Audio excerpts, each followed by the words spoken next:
أعوذ بالله من الشيطان الرجيم بسم الله الرحمن الرحيم ولا تصعر خدك للناس ولا تمش في الأرض مرحا إن الله لا يحب كل مختال فخور واقصد في مشيك واغضض من صوتك إن أنكر الأصوات لصوت الحمير صدق اللہ العظیم۔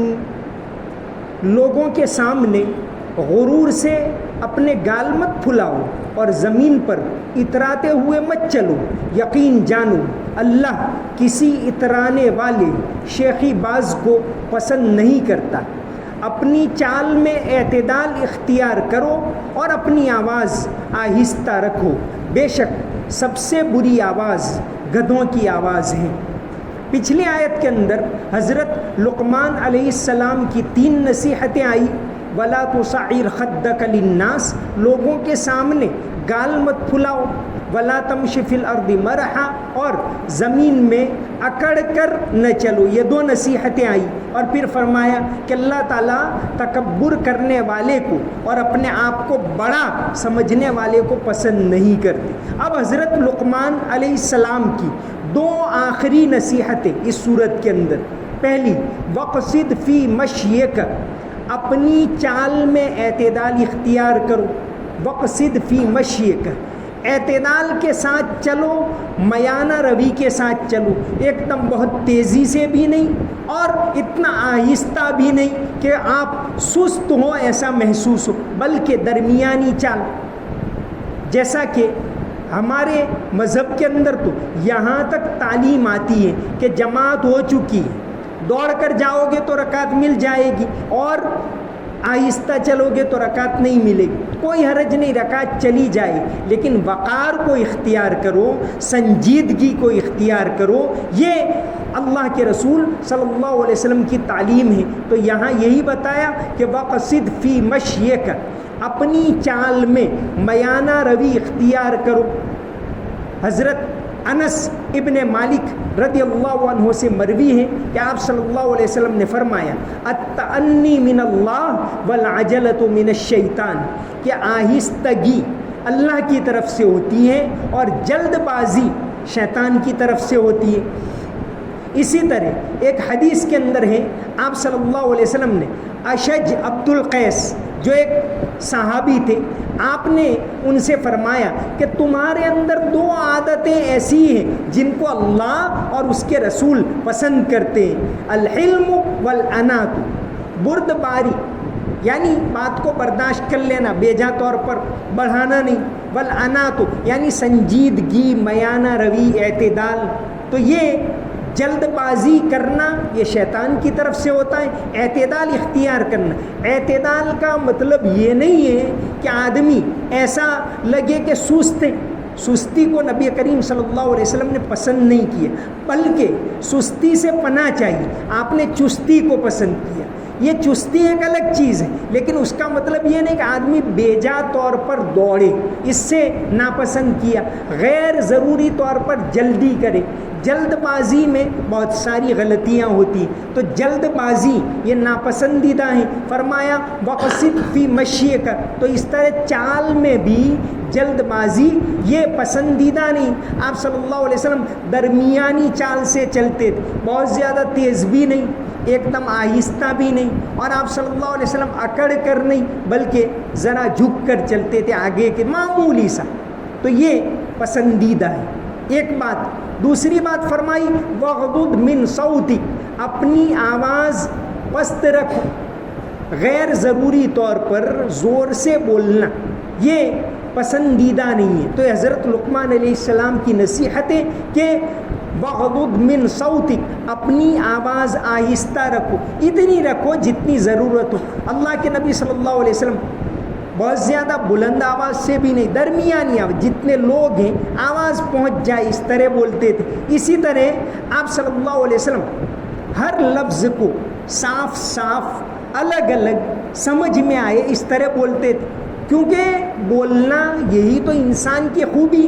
قرآن کریم میں اللہ تعالیٰ نے انسان کے اوپر جن نعمتوں کا بیان کیا اس میں سے اہم نعمت بولنا، علمہ البیان، کہ اللہ تعالیٰ نے بولنا سکھایا. تو بولنا اللہ کی نعمتیں. تو آدمی جب بولے، جب اپنا منہ کھولو تم، میٹھی بولی بولو تم، ایسی بولی بولے جو پسندیدہ ہو. حارث ابن مسکین ایک بہت بڑے عالم گزرے. ان کا واقعہ آتا ہے العقد الفرید کے اندر.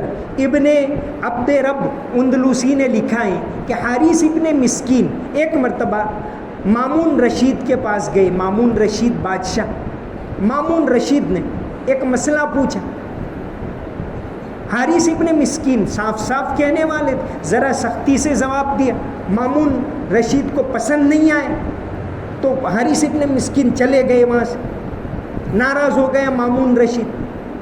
پھر ایک دو روز کے بعد پھر مامون رشید نے بلوایا حارث ابن مسکین اور کہا کہ بھئی تم نے تو کہا میں نے تو جو صحیح بات ہے وہ حق کہی.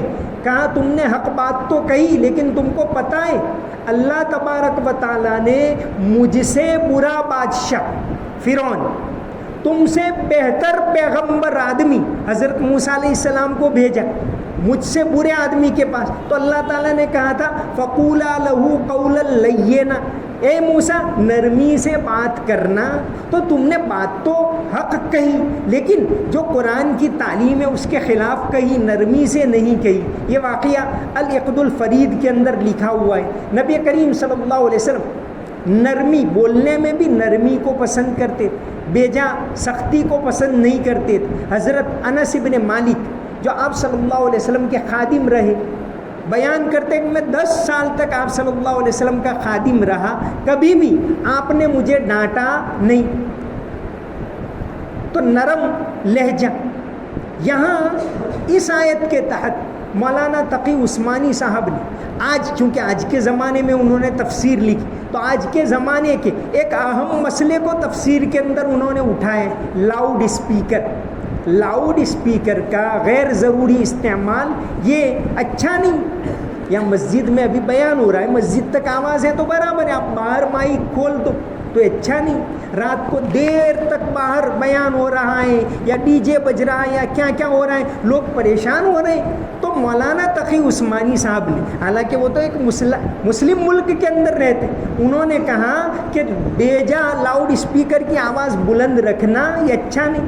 جیسے ہمارے یہاں اذان، بالکل اذان سنت ہے، یہ دینی چاہیے اور اذان کی آواز پہنچانی ہے، لاؤڈ اسپیکر کا استعمال کرنا چاہیے لیکن اتنا جتنا ضروری.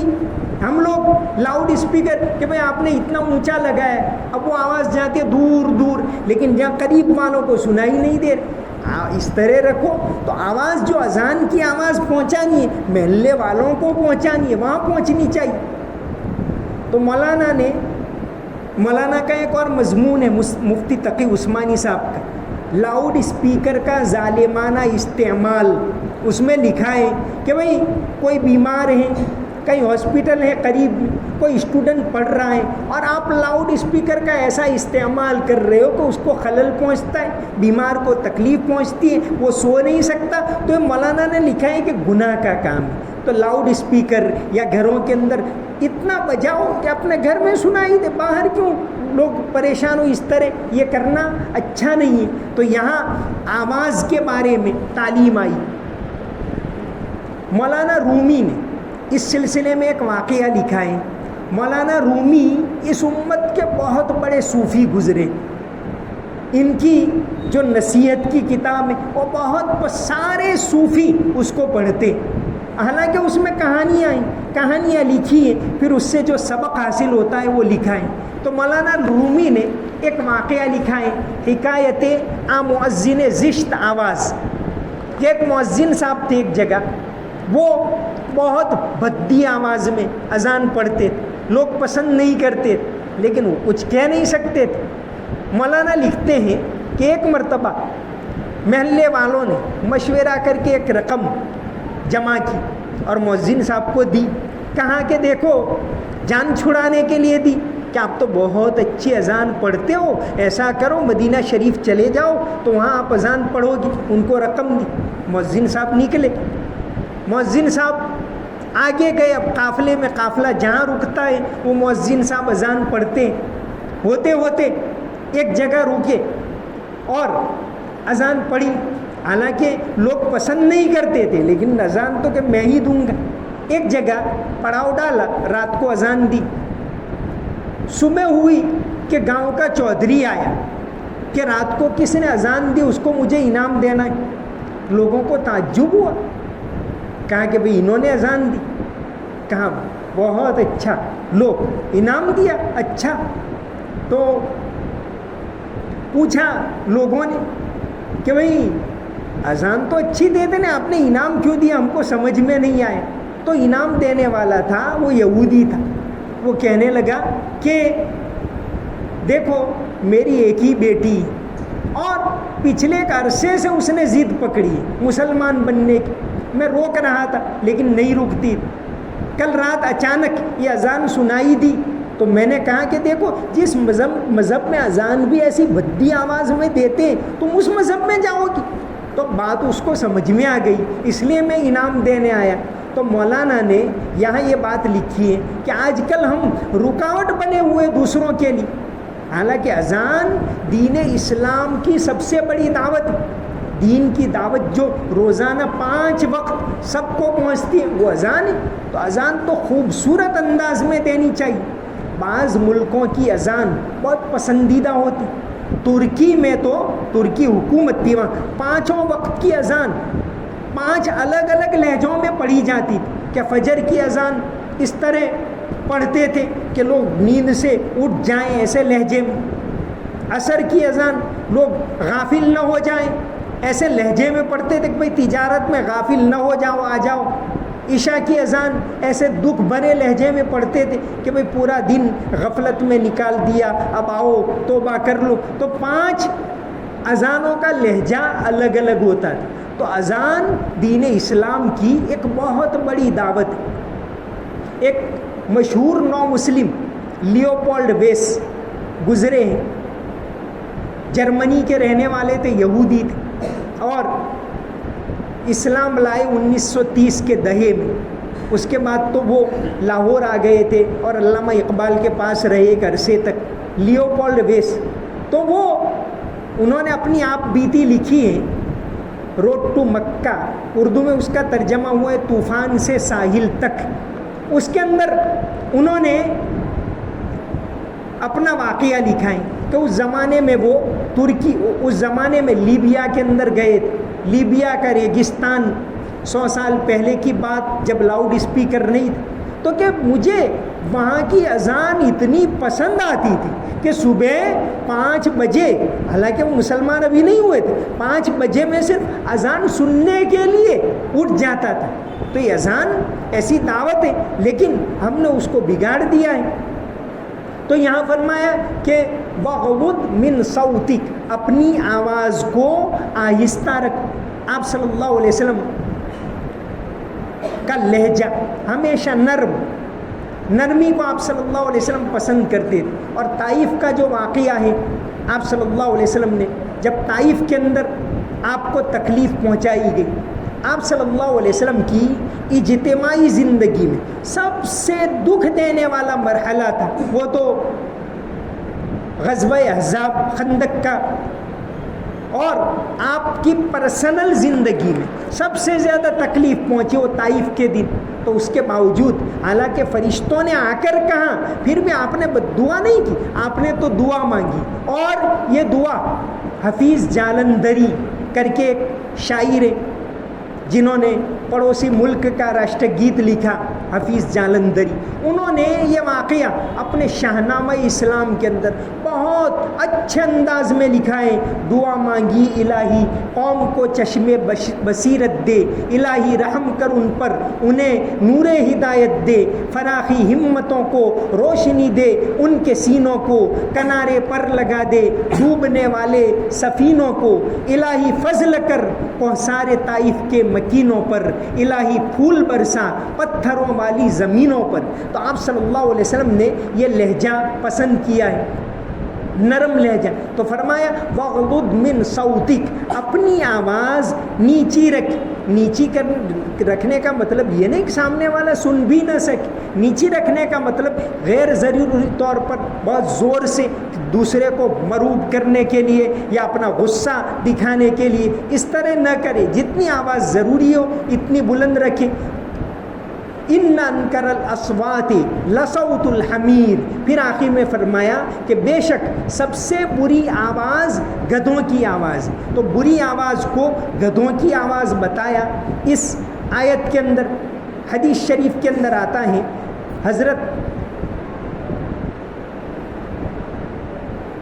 ابو ہریرہ رضی اللہ عنہ سے مروی ہے، آپ صلی اللہ علیہ وسلم نے فرمایا اذا سمعتم سیاح الدیکۃ فاسألوا اللہ من فضلہ، جب تم مرغے کی آواز سنو تو تم اللہ تعالیٰ سے اس کی مہربانی کی دعا کرو، کیونکہ وہ فإنہا رأت ملکا، کیونکہ وہ مرغہ فرشتے کو دیکھتا ہے تو آواز کرتا ہے۔ وَإِذَا سَمِعْتُمْ نَحِيقَ الْحِمَارِ، جب تم گدھے کے ڈھینچنے کی آواز سنو فَتَعَوَّذُوا بِاللَّهِ مِنَ الشَّيْطَانِ، تو اللہ تبارک و تعالیٰ کی پناہ مانگو شیطان مردود سے۔ فَإِنَّهَا رَأَتْ شَيْطَانًا، کیونکہ یہ گدھا شیطان کو دیکھتا ہے تو ڈھینچتا ہے۔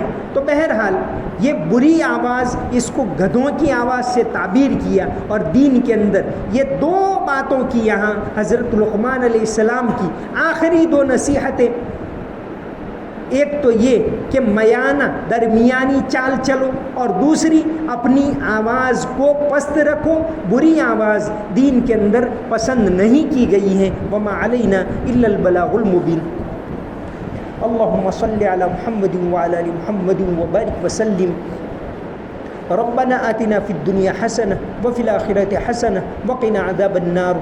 ربنا ظلمنا أنفسنا وإن لم تغفر لنا وترحمنا لنكونن من الخاسرين۔ یا اللہ ہمارے گناہوں کو معاف فرما، یا اللہ ہماری تمام کوتاہیوں کو معاف فرما، یا اللہ ہمیں گناہوں سے پاک صاف فرما، یا اللہ ہر طرح کی بیماریوں سے حفاظت فرما، جسمانی بیماریوں سے حفاظت فرما، روحانی بیماریوں سے حفاظت فرما، یا اللہ عافیت عطا فرما، عافیت کے ساتھ نماز کی پابندی کرنے کی توفیق عطا فرما، تلاوت کی پابندی کرنے کی توفیق عطا فرما، یا اللہ ہماری نمازوں کو قبول فرما، تلاوت کو قبول فرما، قرآن کی محبت ہمارے دلوں کے اندر پیدا فرما، نبی کریم صلی اللہ علیہ وسلم کی محبت پیدا فرما، تیرے جو ماننے والے بڑے ہیں، بزرگ ہیں، یا اللہ ایسے بزرگوں کی محبت ہمارے دلوں کے اندر پیدا فرما، یا اللہ آخرت کی تیاری کرنے کی توفیق عطا فرما، قرآن کے اوپر چلنے کی توفیق عطا فرما، ہر طرح کے گناہوں سے ہماری حفاظت فرما۔ اللہم صلی علی محمد وعلی آل محمد وبارک وسلم۔ سمعنا واطعنا غفرانک ربنا وإلیک المصیر برحمتک یا ارحم الراحمین۔